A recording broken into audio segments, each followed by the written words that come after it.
ये चॉकलेट किसी बच्चे की सबसे बड़ी खुशी हो सकती थी, लेकिन मीरा के लिए ये मौत का एक मीठा बुलावा था। उसने रैपर खोला, पहली बाइट, और 30 सेकंड के बाद खिलखिलाती हुई मुस्कान एक खामोश दहशत में बदल गई। क्या आप जानते हैं आपका शरीर सिर्फ 30 सेकंड में आपके ही खिलाफ विद्रोह क्यों कर सकता है? आप देख रहे हैं यस डॉक्टर डॉक्टर राघवेंद्र प्रसाद एक एनेस्थेसियोलॉजिस्ट, क्रिटिकल केयर स्पेशलिस्ट और फिजिशियन हैं।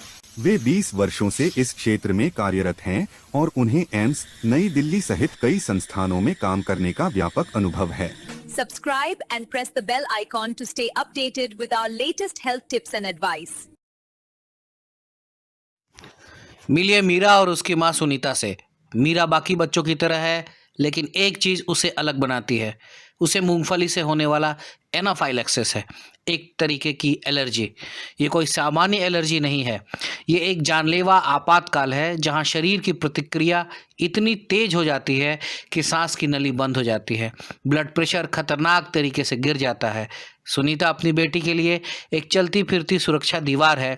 उसके पास हमेशा उसकी जादू की छड़ी होती है, जिसका नाम है एपिपेन। मीरा हाथ हिलाती है और कहती है, मम्मी मेरा गला सूख रहा है। सुनीता भाग कर आती है। मीरा के चेहरे पर तेजी से सूजन आ रही है, होठ और आंखें सूज रहे हैं। उसे जोर से खांसी आने लगती है। सुनीता चिल्लाती है, ये एनाफाइलैक्सिस है, जल्दी करो। सुनीता अपने बैग से एपिपेन ढूंढती है। वो उसे नहीं मिलता। वो घबरा जाती है। पिछली रात को याद करती है जब उसने बैग बदला था और एपिपेन रसोई के काउंटर पर छोड़ दिया था। पूरी पार्टी में भगदड़ मच जाती है। मीरा सांस लेने के लिए लड़ाई लड़ रही है। आवाज़ें धीमी पड़ने लगती हैं। सुनीता उसे गोद में लेती है और चिल्लाती है, कोई एम्बुलेंस बुलाओ। वो कार की चाबी लेकर रोते हुए मीरा को अस्पताल की ओर भागती है। हर सेकंड 1 घंटे जैसा लगता है। सुनीता को अचानक याद आता है, उसने अपने पर्स के अंदर एक छोटी सी आपातकालीन किट, बैकअप के तौर पर एक इमरजेंसी किट रखी हुई है। वो गाड़ी रोककर कांपते हाथों से उस छोटे से इंजेक्शन को मीरा के जांघ में डालती है। सुनीता बेबसी से देख रही है। कुछ सेकंड के बाद मीरा की सांस और घरघराहट थोड़ी कम होती है। वे सभी अस्पताल पहुंचते हैं और डॉक्टर तुरंत उसका इलाज शुरू करते हैं। सुनीता ने सही समय पर एपिनेफ्रिन दे दिया था, इससे पहले कि एनाफाइलैक्सिस से होने वाला शॉक पूरे शरीर पर हावी हो जाए, ब्लड प्रेशर गिर जाए, ऑक्सीजन सैचुरेशन खत्म हो जाए। इतना सब कुछ हो जाने के बाद जान जाने की बहुत संभावना है। मीरा धीरे धीरे ठीक हो रही है और सुनीता राहत की सांस ले रही है। ये सिर्फ एक कहानी नहीं है। एनाफाइलैक्सिस के खतरे को समझने की ज़रूरत है।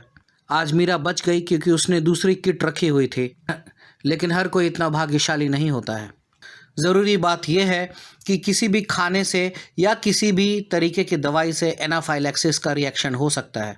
ये एक बहुत गंभीर स्थिति होती है जहां अचानक से होठ, जीभ, चेहरे पर सूजन आ जाती है, सांस लेने में तकलीफ होती है, ब्लड प्रेशर कम हो जाता है, चक्कर आकर मरीज बेहोश हो जाता है। ये किसी भी दवाई या खाने से संभव है अगर किसी को उससे एलर्जी हो, और इसका तुरंत का इलाज होता है एपिनेफ्रिन का इंजेक्शन। अगर ऐसी एलर्जी किसी को होती है तो ऐसी सावधानी रखनी चाहिए। अपने डॉक्टर से इसकी सलाह लें। यस डॉक्टर यूट्यूब चैनल के लिए अस्वीकरण। यस डॉक्टर यूट्यूब चैनल पर प्रस्तुत सामग्री केवल सामान्य जानकारी प्रदान करने के उद्देश्य से है और इसे व्यक्तिगत चिकित्सा सलाह के रूप में नहीं लिया जाना चाहिए।